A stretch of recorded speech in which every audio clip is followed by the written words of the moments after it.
J'ai eu de la chance, alhamdoulilah, de beaucoup voyager. Donc en fait, c'est ça qui m'a surtout permis de me rendre compte que pas tout le monde avait les mêmes possibilités, pas toutes les femmes avaient les mêmes possibilités, les mêmes chances de pouvoir vivre leur islam.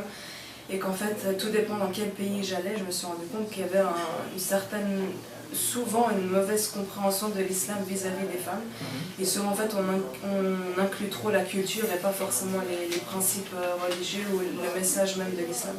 Et en fait, je me suis rendu compte que j'avais moi la possibilité de pouvoir faire des études et pouvoir moi-même apprendre ma religion. Donc je suis partie en Égypte faire des études religieuses. Et en fait, et moi connaissant ma religion, je me suis rendu compte qu'en fait, il y avait beaucoup d'injustices et souvent les injustices, les femmes les subissent de plein fouet. Et donc c'est ça qui a beaucoup réveillé ma conscience et je me suis dit qu'il fallait que je travaille sur ça.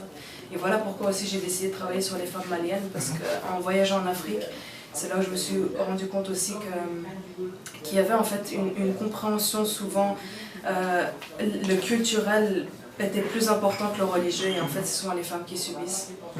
Donc voilà, mon travail en fait j'ai beaucoup travaillé sur ça en fait, le culturel, le religieux. Justement, l'Occident décrit souvent la femme musulmane comme étant soumise.